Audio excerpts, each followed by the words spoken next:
nataka kuangazia mambo fulani ambaye nimeona ni mambo nyeti. Yani, it's a problem we have in Kenya. I won't talk about it. I think all of us, we are agreeing that we need to fight the corruption. All of us. That have been the song, like a chorus of the Bible. All the time. Corruption, corruption, corruption. Which we are all singing about it. Ile imeleta nchi yetu chini kabisa. We are in the problem because of the corruption. And our president is singing like a chorus every day. And I can say I know he is serious because I have seen the way he has blocked some loopholes of the corruption. He has fought with the corruption. And I can promise he is fighting with the corruption day and night. But I want to ask, are we serious Kenyans about the corruption? I'm asking Kenyans, are we serious? Because this is not about the president himself alone. No. This is not about the Kenya Kwanza to fight with the corruption alone. This is not about the Azimio, it's Kenyans. It's not even Azimio, it's Kenyans. We are suffering for the money which has been looted in this country. Where we are, Kenya will not be there today. But still, we are brought down by the corruption completely. And I want to mention some things which I have seen is a big problem. We Kenyans, we are not ready for corruption, to fight the corruption. Because if I'm seeing if anybody is arrested, for example, like the governor of Kakamega, Oparanya, the opposition, which is where they are cheating people, they are fighting with the corruption, and they won't change this country. They have proved to this country they are not ready for the fighting for the corruption. They are the most corrupt people. That's why even they are corrupting politically. That's why they are making noise, but they have no any alternative of fighting the corruption or leading this country. Why am I saying this? If Oparanya is arrested and he want to be arrested because of the corruption, all the leaders of Azimio, for us who are calling themselves to be Mother Kaduas, I don't know who, that's where they are going when he has been interviewed or been checked to provide some of the issues which anti-corruption want to know. They all make line and look for the supporters to go there to defend corruption or to support the corruption. Bring the issue of politics. I don't know. He's been followed because of politics. There's nothing like that. I would say that anti-corruption, they know, and they have all the details and the document and everything to charge the former governor. And if he's charged, that's not the end. There's court where you can go and defend. But now, the issue of saying, I don't know, it's for which year. It doesn't matter corruption of 50 years, 20 years, it's corruption. Our organization of corruption department, they have so many things they are dealing with. So if it takes time before they implement, they get the proper structure and information to make sure that they can succeed in the court. It takes time. So don't talk about that. I was a minister, I don't know, I was a governor, there's nothing happened. Not all about that. And I saw some of the lawyers who look like poachers. Their work is only where there's corruption and where they can go and get money because they know there is money there. Mtu akishikwa na mambo ya kuuza madawa ile inaua watoto wetu. The two lawyers who Kenyans know, they are just like poachers. That's where they will learn because they know there's money. It's not about defending madawa ya kulevya. It's not about defending the corruption in this country. It is how they can have something on their own stomach. And I've been saying this all throughout. Me being a member I was the member of the parliament in Bahati. If there is anything wrong, and I'm telling the people of Bahati, ambayo inahusika na mimi na corruption, let me carry my cross. I was not stealing for you. I was stealing for myself. The people of opposition, Azimio, the people of Kakamega, Oparanya was not stealing for you. He was stealing for himself. And the women, wale yako naye. All these documents are there. Why don't you give it time if you are actually want to fight with the corruption and say you are one of us, Oparanya, but let's give time. The system, the procedure must be followed. And you know the procedure of everything must be followed. But when now you are demonstrating going there to say, no. Mambo ya kupingana with anything inakuja kupinga. It's not going to help you. I want all Kenyans, you have no alternative government at all. Because they are the thieves, they are the most corrupt. That's what I'll tell you. Just check them. Kila pahali wanakimbia, ni kama insi inapenda pahali na nuka. Pahali iko unuko ya wizi, ya corruption, ya makanisa ile naua watu, ya ile watu wanauza madawa ya kulevya ya kuua watoto wetu. Hawa ni kama insi kukimbia pahali kama hapo. So mpango ya kusafisha nchi hii yetu na kumaliza corruption, it will be when I support my president. Not because of anything. Not because I come from the same region, or maybe I come from Kenya Kwanza or UDA. But I have seen he is serious and committed to fight corruption. Let me tell you. You may be like Kitoma. Ule alikuwa anataka mpaka apate heshima ya Yesu ndio ahakikishe alipigwa msumari. You Kenyans, you might be like that. But I want to tell you, this Kenya is changing. The country is changing.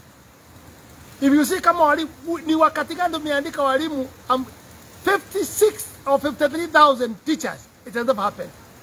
Ni wakati gani the same time tumeongeza askari pesa, polisi, GSU, call them AP. Even if it's small, they've been added something. You look at the employment which the president have created. Housing. People are just talking about the housing. But they don't think. The president, he is creating employment of young people. He is making sure that our local materials can work here. Like he is saying in the timber. Watu wanakimbia kotini. Hey, misitu itaharibiwa. These are thick people in the brain. Have you assessed na mjue ile miti inaharibika kwa msitu ni ngapi? Actually, almost half of the trees. Itakuwa na vita kubwa kwa sawmillers. Wakiuziwa kwa ile bei watauziwa naye. Ikipasuliwa imeoza ndani. Kwa sababu imeovergrow. Anything ikienda kufanya president, kotini. Budget, kotini. Anything when be done, kotini. Kila kitu wakikimbia ni kotini. Sasa, the system of collection of the money ile ilikuwa ikiibiwa Kenya. Wakati imewekwa kwa structures ambaye itakuwa ikienda direct to the government, wako kotini. Why? Because they are thieves. Why don't you say, okay, the president, we want to see what you are doing. You are saying we collect this money. Is this money going in the right place? That should be the question of the president. You should ask him. And you should wait and see whether they will be stealing money. And let me tell you, the president has no friendship with anybody. Hata even if they are personal friends. Atakapogundua ni wezi, atawaanika. Because he has decided to change this country. And the president is going to change the country. God has placed like Mombasa even the other. Things are changing now. Economic is starting coming up. And he is not going to borrow, that's why I'm supporting you. We are going to work with the money who have been making billions of money in this country. For corruption, kwa wizi ya kila njia, wamejifanya billionaire in this country. Hiyo pesa, amesema kama vile Kibaki alisema, we can do correction na tujitegemee. Kibaki left very pesa kidogo sana. About 1.8 trillion. Hiyo tulikuwa na deni naye. Sasa tuko almost 10 something trillion. Why? Because we bring money, borrowing money from outside, Stealing ikifika kwanza inaibiwa 10%, inafichwa Ulaya ikirudi kufika hapa, na wengine ni pesa yao wamepeleka huko, wanarudi kukopea sisi kama serikali. Local borrowing, benki zote imeacha kukopesha watu pesa, imeenda kupeleka pesa kwa treasury bill until this country has gone down. But let me tell you, there is change. And I have a dream that our president is changing this country. And myself, I'm seeing it. Na wewe mwananchi, usitumie akili yako, tumia akili yako. Wewe mwananchi ndio unalia kila siku mambo ya corruption. I'm talking to you, the common person. Munalia corruption, pesa yetu inaibiwa, pesa yetu inaenda wapi? Wakati inatengenezwa structure ya pesa isiibiwe, mnakuja kuletoa mambo, mnaanza kufuata kitu hamjui. Don't sing the song which you don't know how to sing. Chorus. Azimio. They are probably there this. Ni nini wanafuata? Mtu kama ameiba, sipibe mzigo yake. And corruption cannot come to you if there is not a clue. And prove yourself. Utashikwa, itaangaliwa mzuri document, na kama una shida, utawachiliwa. But we should not be demonstrating to the people who have stolen. And I'm asking Kenya, they did not steal for you. Oparanya aliibia bibi zake, aliibia watoto yake, aliibia familia yake, na yeye mwenyewe hakuibia watu ya Western. Hiyo pesa aliiba. Now I'm saying we give opportunity system tuipe nafasi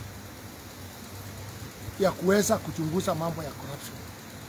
Ipelekwe mpaka ifike mwisho kila kitu. Ambassador wa Amerika akiongea, yeye ndio hiyo. Anaanza kuattack, kutukana yeye, kufanya nini? Hajui watoto wetu wale wako Amerika, foreign currency, wanaleta pesa ngapi hapa kwetu. He doesn't know, and doesn't want to know. Let's support the president. I'm talking about the president, Ruto. Let's support him. 1 year. The structures ili ameweka, and it's only 1 year. It's unbelievable. Sababu leo tunasema ni kama amefanya mwaka 5 kwa 1 year. Na akimaliza mwaka 5, everybody will be looking for the president to vote for him coming next election. Because atakuwa amebadilisha maisha ya watu. Atakuwa amebadilisha kufunga mambo ya wizi. I will not have enough time to tell you what he is doing because I have eyes to see. Hii mambo imewekwa, mambo ya kuokota pesa, mambo ya KRA, mambo ya nini. He is so updated. Na hii mambo yote itabadilika na itakuwa mazuri. And I'm telling you, opposition is unfortunate. Ni aibu kubwa sana. Mumejimaliza nyinyi wenyewe. Vile Mungu alisema in the Bible, ataweza pindua mdomo yako ujimalize naye wewe mwenyewe bila kuguswa na mtu.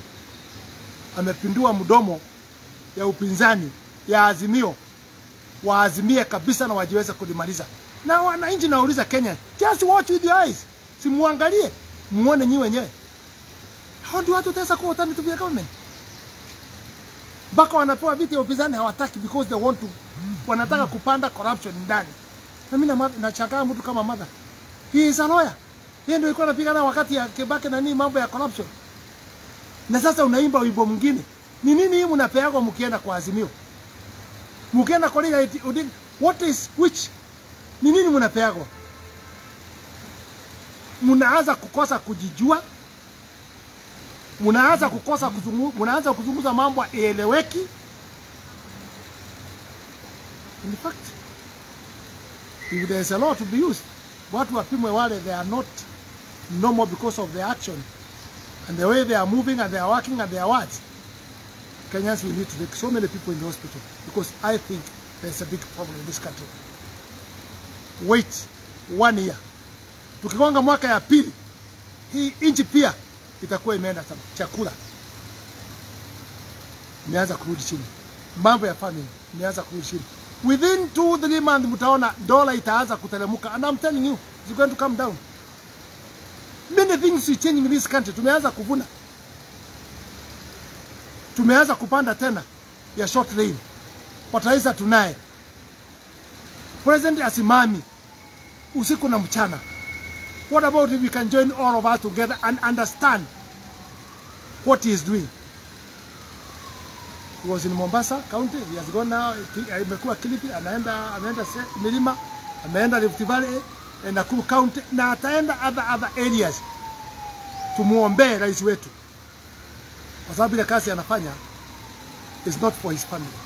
Anafanya kazi ambayo inatuhusu sisi wote in this country. And I believe things are going to change. And many things tunaomba. Hii mambo ya border review na nini? Asisunguzwe na watu akosa kutengenezea border review. Imepita wakati yake. It's more than 20 years. We need border review. We need fairness. Ile alikuwa anaimba ati mkate haigawani kwa njia ya haki. He is not talking that now. Anaongea mambo ya ukiti yake na mambo ya incitement. We need Kenyans, kila mtu apate haki yake. One man, one vote, one shilling. Ili usawa ipatikane. Tuweze kuona kila mtu akipiga kura yake ana haki na shilingi yake. Ana haki na kura yake. Those things we must work on it. And our president will give you support for what you are doing. Na tunakuombea kwa afya yako na kwa safari zako zote ambayo umefanya.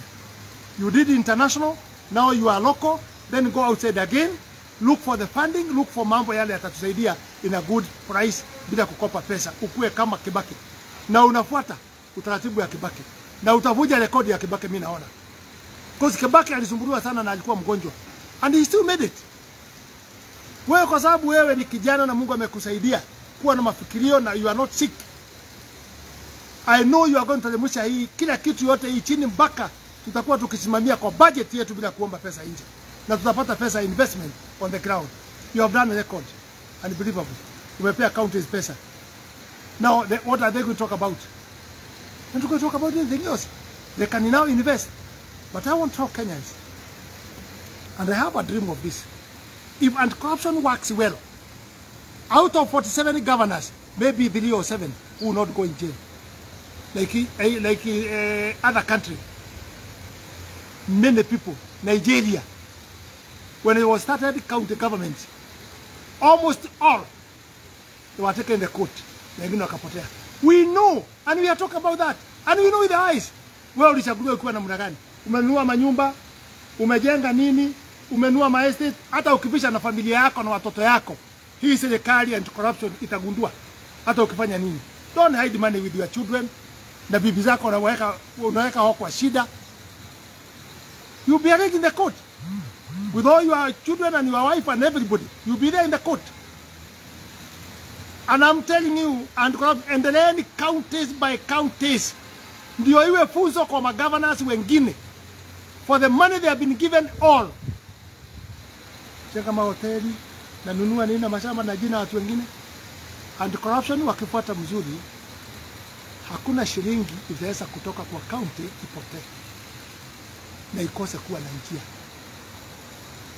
Na raia wanajua what happened.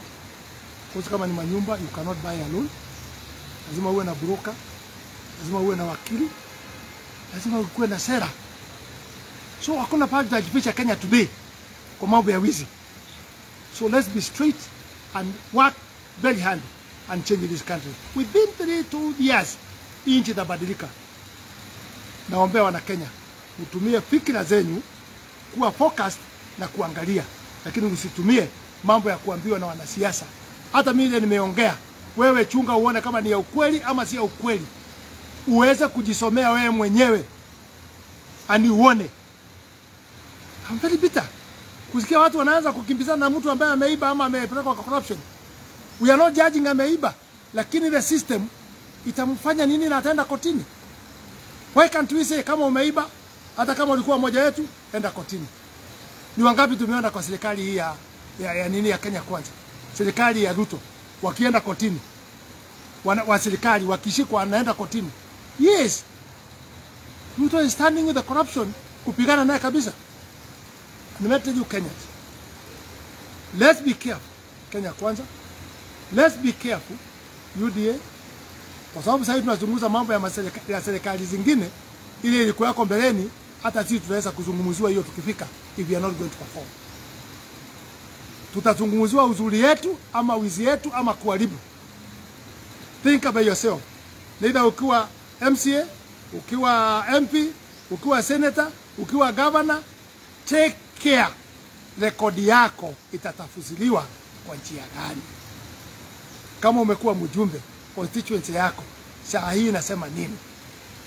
Wale walienda, wengine walienda kwa njia ambaye hazijulikani, pengine kulikuwa na ukora fulani, but the reality on the ground you'll be accounted by the Kenyans.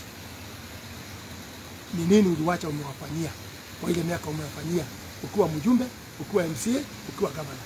Rekodi yako itakuwa ni kuiba, na wale wameiba sasa wako tayari tena kurudi kwa serikali. But I beg my president, please, because you are fighting with the corruption, don't bring people back in the government. Wale wameiba kwa hiyo serikali zingine, don't bring them in the government, kwa sababu they are spoiling our record. Don't. Tufanye kazi, hata kama ni kusamea ama waachie anti-corruption, but please, the people who have stolen, wasikuja kuhubiri. Wanakenya wanaangalia namna hii akiwa kwa pulpit pale akihubiri. Wanasema okay, wale ndio tunaambiwa, wale walifanya hii, wale walinunua hii, wale walijenga mahoteli hii, wale walifanya hii. Ndio tunaambiwa, wale waliiba pesa ya barabara. Ndio tunaambiwa sasa, ndio wako pale wanahubiri. Kenyans will not listen to them. My president, you are clean, walk gently, because you are changing this country and we are supporting you. Thank you so much, Kenyans. Nimewaachia mujifikirie, mujichunge, muone na macho yenu na fikira zenu. Usikue mtu ya kuambiwa. Your brain una macho ya kuona na una mdomo ya kusema corruption ni mbaya. God bless Kenya and God bless the fight of the people who are supporting ile watu wanaiba kwa nchi yetu ya Kenya. Thank you so much.